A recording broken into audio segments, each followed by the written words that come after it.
Bienvenue dans cette nouvelle vidéo. J'ai eu envie de faire une vidéo conseil de livres autour d'une thématique, ça fait longtemps que j'en avais pas faite. Et forcément je me suis dirigée sur des romans autour de relations parents-enfants. Encore une fois, ça va être 5 romans dans des genres assez différents, mais avec toujours une relation parent-enfant qui est assez centrale dans le récit.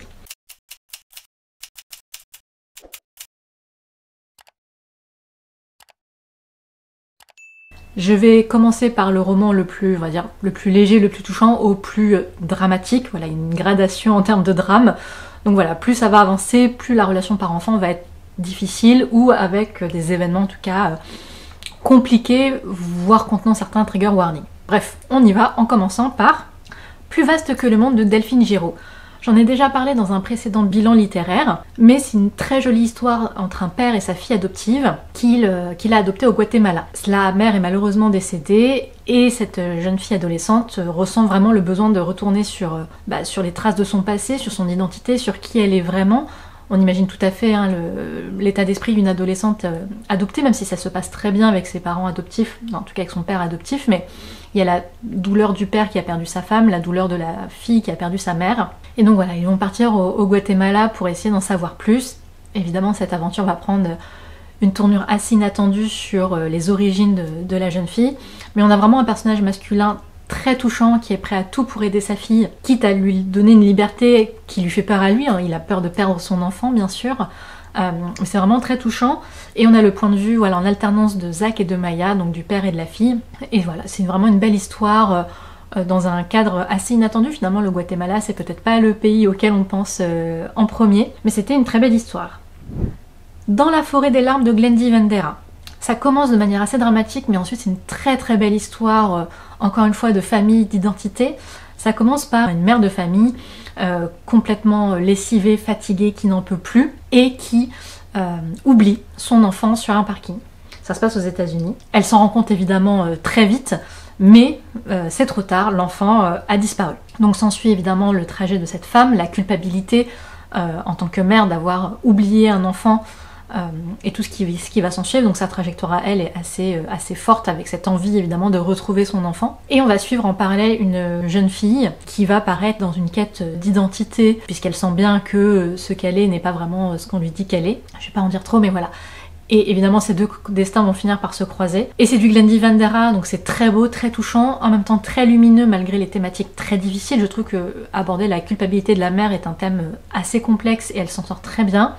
Et à la fin, voilà, c'est plein de très beaux sentiments sans tomber dans le niais.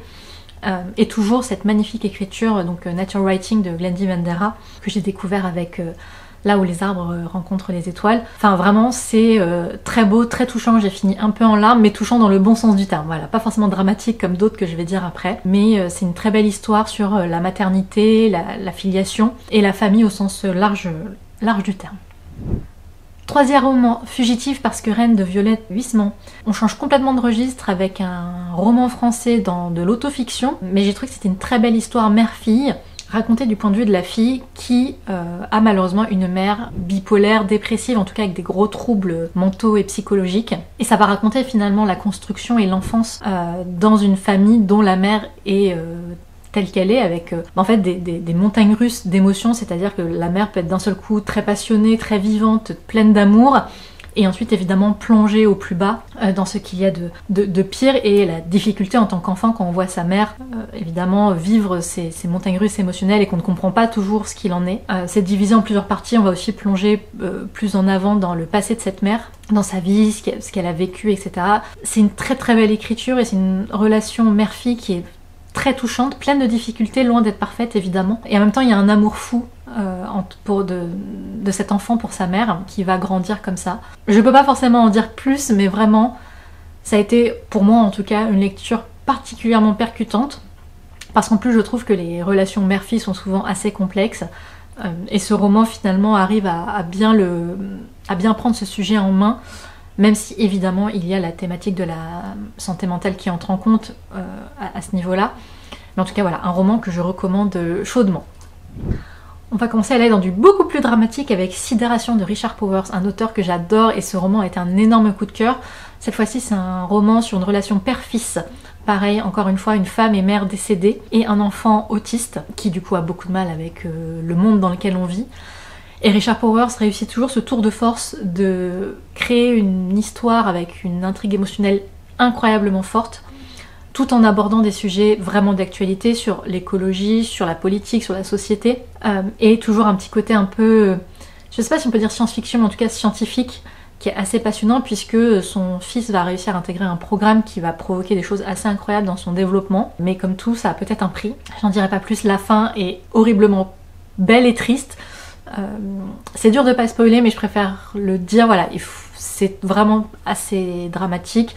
Ça finit pas spécialement très bien et en même temps c'était vraiment magnifique. Voilà, j'essaie de pas en dire trop, mais c'est vrai que je peux comprendre que ça peut surprendre si on s'attend pas. Mais voilà, pour moi un de mes romans préférés aussi parce que Richard Powers a un univers assez inégalable et assez unique en son genre. Et cette relation père-fils est juste magnifique. Enfin, le père, tout ce qu'il est prêt à faire pour aider son fils différent de la société dans laquelle on vit. Enfin voilà, un gros coup de cœur également.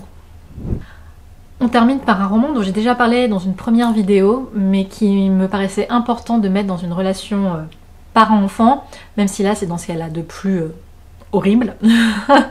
Saquon Island de David Vann.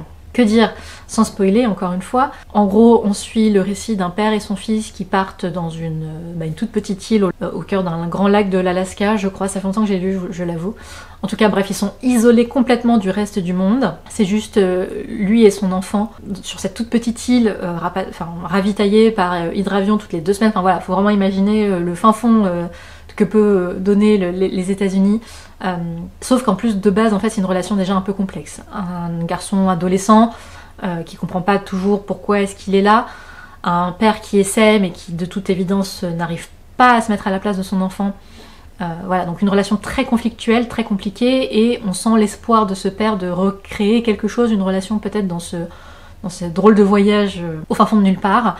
Mais évidemment, les choses vont prendre une tournure vraiment dramatique. Là, je préfère le dire, il y a vraiment des gros trigger warnings, sans les dire, mais c'est assez violent, et ça prend une tournure très étrange, voire très glauque et malsaine à un certain moment. Pareil, j'en dirai pas plus.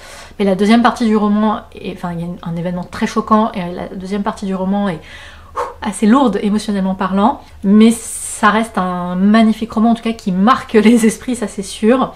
Après, on aime ou on n'aime pas, je pense que c'est assez clivant comme roman, mais ça me paraissait difficile de ne pas parler de roman relation parent-enfant sans aborder ce roman où la relation entre le père et le fils est quand même centrale malheureusement dans le drame qui arrive. Voilà, donc j'ai vraiment fait une sorte de spectre de la relation parent-enfant, de ce qu'il y a de plus touchant et de plus beau à ce qu'il y a de plus dramatique.